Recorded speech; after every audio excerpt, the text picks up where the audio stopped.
বেশিরভাগ স্টুডেন্টের কাছেই প্রেজেন্টেশন একটা আতঙ্কের নাম। আমি আজকে আপনাদের সাথে একটা এফেক্টিভ প্রেজেন্টেশনের সব ধরনের টিপস এবং ট্রিক্স শেয়ার করব। তাহলে চলুন দেরি না করে শুরু করা যাক। আসসালামু আলাইকুম এভরিওয়ান। একটা প্রেজেন্টেশনে টোটাল 3টা পার্ট থাকে: ইন্ট্রোডাকশন, মেইন বডি এবং কনক্লুশন। ইন্ট্রোডাকশন এবং কনক্লুশন হচ্ছে একটা প্রেজেন্টেশনের গেম চেঞ্জার। আপনি যদি একটা প্রেজেন্টেশনের ইন্ট্রোডাকশন এবং কনক্লুশন পার্টটা সুন্দরভাবে কমপ্লিট করতে পারেন এবং মেইন বডিটা আপনার যদি তেমন ভালো নাও হয়, তাহলেও কিন্তু আপনি প্রেজেন্টেশনে অনেক ভালো করতে পারবেন। এবারে আসুন বিস্তারিতভাবে দেখি। প্রথমেই আসে ইন্ট্রোডাকশন। ইন্ট্রোডাকশন হচ্ছে একটা প্রেজেন্টেশনের স্টার্টিং পয়েন্ট। আপনি আপনার প্রেজেন্টেশন কিভাবে স্টার্ট করছেন এটার উপরেই কিন্তু ডিপেন্ড করে একজন অডিয়েন্স আপনার কথা পুরো প্রেজেন্টেশন জুড়ে শুনবে কি শুনবে না। আপনি যদি গতানুগতিকভাবে সবার মতোই hello everyone, I M x, today I will talk about XYZ এভাবে আপনার প্রেজেন্টেশন শুরু করেন, তাহলে কিন্তু অডিয়েন্স কোনো হুক খুঁজে পাবে না এবং আপনার কথা শোনার জন্য অডিয়েন্সের মধ্যে কোনো ইন্টারেস্টও তৈরি হবে না। রাদার দেন আপনি আপনার প্রেজেন্টেশন শুরু করতে পারেন 3টা ওয়েতে। নাম্বার 1, কোনো ইন্টারেস্টিং ইনফরমেশন বা ফ্যাক্ট শেয়ার করার মাধ্যমে আপনি আপনার প্রেজেন্টেশন স্টার্ট করতে পারেন। For example, the sun is about 400 times larger than the moon. আপনি যখন এই ইন্টারেস্টিং ইনফরমেশনটা আপনার অডিয়েন্সদের সাথে শেয়ার করবেন, তখন দেখবেন কোনো অডিয়েন্স যদি এত সময় ধরে আপনার দিকে নাও তাকিয়ে থাকে, সেও কিন্তু এবার আপনার দিকে ফিরে তাকাবে এবং চিন্তা করবে, আচ্ছা ইন্টারেস্টিং মনে হচ্ছে, শুনে দেখি উনি নেক্সটে কি বলে। অডিয়েন্সদের অ্যাটেনশন গ্র্যাব করার ক্ষেত্রে এই টেকনিকটা খুবই হেল্পফুল। নাও নাম্বার 2, স্টোরি টেলিং এর মাধ্যমে আপনি আপনার প্রেজেন্টেশন স্টার্ট করতে পারেন। ফর এক্সাম্পল, আপনার প্রেজেন্টেশনের টপিক যদি হয়ে থাকে এইম ইন লাইফ, এন্ড আপনার এইম ইন লাইফ যদি হয়ে থাকে আপনি ফিউচারে একজন ডক্টর হতে চান, তাহলে আপনি আপনার প্রেজেন্টেশনটা এরকম ভাবে স্টার্ট করতে পারেন। I was born in a village. In my childhood, I used to see many people dying in front of my eyes without proper treatment. From that incident, I decided to become a doctor and serve those helpless people. এভাবে যদি আপনি আপনার presentation start করেন, তাহলে কিন্তু আপনি সহজেই অডিয়েন্সদের attention grab করতে পারবেন। নাও নাম্বার 3, কোনো কোয়েশ্চেন আস্ক করার মাধ্যমে আপনি আপনার প্রেজেন্টেশন স্টার্ট করতে পারেন। ফর এক্সাম্পল, আপনি বলতে পারেন, hello everyone, I am from Dhaka, how many of you are from Dhaka, please raise your hands. এই কোয়েশ্চেনটা আস্ক করার পরে দেখবেন যারা যারা ঢাকা থেকে এসেছে তারা সবাই কিন্তু হাত তুলবে। অডিয়েন্সদের অ্যাটেনশন গ্র্যাব করার জন্য এটা খুবই হেল্পফুল। এই 3টা ওয়েতে আপনি আপনার প্রেজেন্টেশন স্টার্ট করতে পারেন। এরপরে আপনি নিজেকে কিংবা নিজের গ্রুপকে ইন্ট্রোডিউস করবেন। এরপরে আপনি আপনার প্রেজেন্টেশনের টেবল অফ কন্টেন্টস নিয়ে কথা বলবেন। একটা বইয়ের যেরকম টেবল অফ কন্টেন্টস থাকে, ঠিক একই রকম ভাবে প্রেজেন্টেশনেরও কিন্তু টেবল অফ কন্টেন্টস থাকে। এটা হচ্ছে মূলত আপনি আপনার প্রেজেন্টেশনে কোন কোন টপিক নিয়ে আলোচনা করবেন। আপনি জাস্ট সিম্পলি স্লাইডের দিকে ইন্ডিকেট করে বলবেন, In my presentation, I will be covering these topics. এটা নিয়ে বিস্তারিতভাবে বলার আর কিছুই নেই। Now you can jump into main body. Main বডিতে আপনি আপনার প্রেজেন্টেশনের বিস্তারিত আলোচনা করবেন এবং আলোচনাটা হবে একটা লজিক্যাল এবং কনস্ট্রাকটিভ ওয়েতে, যাতে করে একজন অডিয়েন্স সহজেই বুঝতে পারে আপনি কি বলতে চাচ্ছেন। ফর এক্সাম্পল, আপনার প্রেজেন্টেশনের টপিক যদি হয়ে থাকে ডিফরেস্টেশন এন্ড ইটস ইম্প্যাক্ট, তাহলে আপনি শুরুতেই ডিফরেস্টেশন কি, এরপরে ডিফরেস্টেশনের কজ, এরপরে ডিফরেস্টেশনের ইম্প্যাক্ট এবং অ্যাট লাস্ট আমাদের করণীয়, এভাবে কিন্তু আপনি সিকোয়েন্সিয়ালি আপনার টপিকটাকে সাজাতে পারেন। এতে করে অডিয়েন্সদের বুঝতে সহজ হয়।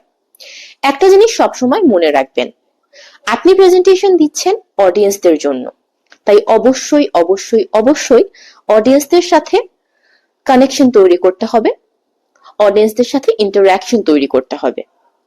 আপনি আপনার প্রেজেন্টেশনের ফাঁকে ফাঁকে অডিয়েন্সদেরকে কোয়েশ্চেন আস্ক করবেন, তাদের সাথে বিভিন্ন ফানি ইনফরমেশন শেয়ার করবেন।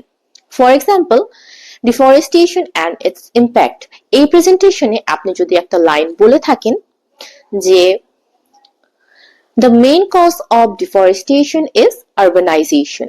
How many of you agree with me? Please raise your hands. এই কোয়েশ্চেনটা আস্ক করার পরে কিন্তু দেখবেন অনেকেই হাত তুলেছে। অডিয়েন্স ইন্টারঅ্যাকশন বিল্ড করতে এটা আপনাকে হেল্প করবে।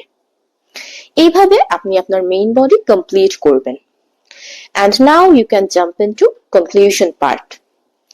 Conclusion part is all about wrapping up your whole presentation.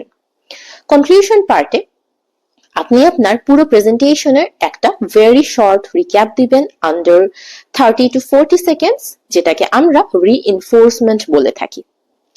For example, deforestation and it's impact, এই প্রেজেন্টেশনের রিইনফোর্সমেন্টটা এরকম হতে পারে: deforestation has severe harmful impacts to our environment and society. Therefore, we all should be very careful regarding this and take steps to stop deforestation. আপনি যখন এটা বলবেন তখন কিন্তু আপনার প্রেজেন্টেশনে একটা রিক্যাপ অডিয়েন্সদের কাছে দেওয়া হয়ে যাবে। কোনো অডিয়েন্স যদি পুরো প্রেজেন্টেশন জুড়ে আপনার কথা নাও শুনে থাকে, সেও কিন্তু এই লাস্ট লাইন শুনে বুঝতে পারবে যে আপনি এত সময় ধরে কোন বিষয় নিয়ে কথা বলেছেন। আপনার হোল প্রেজেন্টেশনের মেইন মেসেজটা কিন্তু এখান থেকে একজন অডিয়েন্স পেয়ে যাবে। এরপরে আপনি আপনার অডিয়েন্সদেরকে ধন্যবাদ জানাবেন আপনার কথা শোনার জন্য, এন্ড তারপরে যদি অডিয়েন্সদের কোনো কোয়েশ্চেন থাকে আপনি সেই কোয়েশ্চেনগুলো অ্যান্সার দিবেন। এভাবেই কিন্তু আপনি আপনার পুরো প্রেজেন্টেশন কমপ্লিট করবেন। এবারে আসুন আমরা স্লাইড নিয়ে কথা বলি। স্লাইড বানানোর ক্ষেত্রে আপনারা ক্যানভা অথবা মাইক্রোসফট পাওয়ার পয়েন্ট ইউজ করতে পারেন। এখানে রেডি টেমপ্লেট দেওয়া থাকে, আপনারা সেগুলো নিজেদের চাহিদা মতো কাস্টমাইজ করে নিতে পারেন। স্লাইড বানানোর ক্ষেত্রে সবসময় লাইট কালার ইউজ করবেন। ডার্ক কালার যেমন লাল, কমলা কিংবা টিয়া কালার ডাইরেক্টলি অডিয়েন্সদের অ্যাটেনশন গ্র্যাব করে। তখন দেখা যায় অডিয়েন্স আপনার কথা না শুনে স্লাইডের দিকেই তাকিয়ে থাকবে। সো এই জিনিসটা অ্যাভয়েড করার জন্য স্লাইডে সবসময় হালকা কালার ব্যবহার করতে হবে। স্লাইডে প্যারাগ্রাফ আকারে বড় বড় সেন্টেন্স ইউজ করা যাবে না। রাদার দেন আপনি ছোট ছোট সেন্টেন্স ইউজ করবেন এবং চেষ্টা করবেন বেশি করে গ্রাফস, চার্টস এবং পিকচার্স ইউজ করার। আপনার টপিকের বিস্তারিত আলোচনা আপনি আপনার স্পিচের থ্রু ডেলিভার করবেন। স্লাইডে শুধুমাত্র টপিকের টাইটেল দেওয়া থাকবে। স্লাইডে কখনোই প্যারাগ্রাফ আকারে সেন্টেন্স লেখা যাবে না কিংবা টপিকের বিস্তারিত ব্যাখ্যা ইনক্লুড করা যাবে না।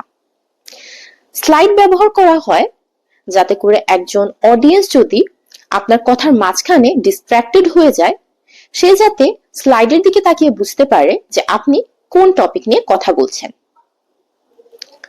স্লাইড বানানোর ক্ষেত্রে একটা জিনিস খেয়াল রাখবেন, যাতে প্রতিটা স্লাইডের হেডলাইন, সাব হেডলাইন এবং মেইন বডি এর সেন্টেন্সগুলোর লেটার্স যাতে সেম সাইজের হয়।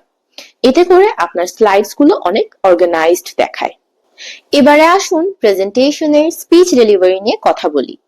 আপনি আপনার প্রেজেন্টেশন স্পিচ কনফিডেন্সের সাথে ডেলিভার করবেন এবং অবশ্যই অডিয়েন্সদের সাথে আই কন্ট্যাক্ট মেইনটেইন করে প্রেজেন্টেশন স্পিচ দিবেন। অনেকেরই একটা সমস্যা থাকে, অনেকেই অডিয়েন্সদের সাথে আই কন্ট্যাক্ট মেইনটেইন করতে গেলে স্পিচ ভুলে যায় কিংবা নার্ভাস হয়ে যায়। এই সমস্যার একটা সমাধান আমি দিই।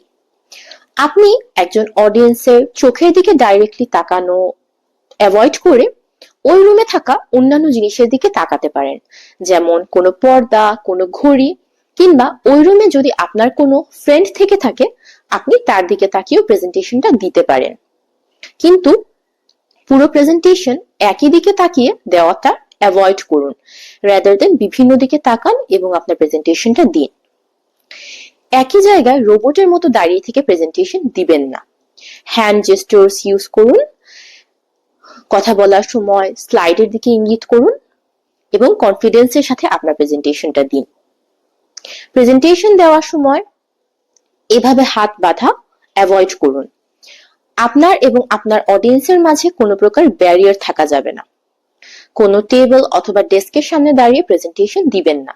আপনার হোল বডি অডিয়েন্সের সামনে ভিজিবল হতে হবে।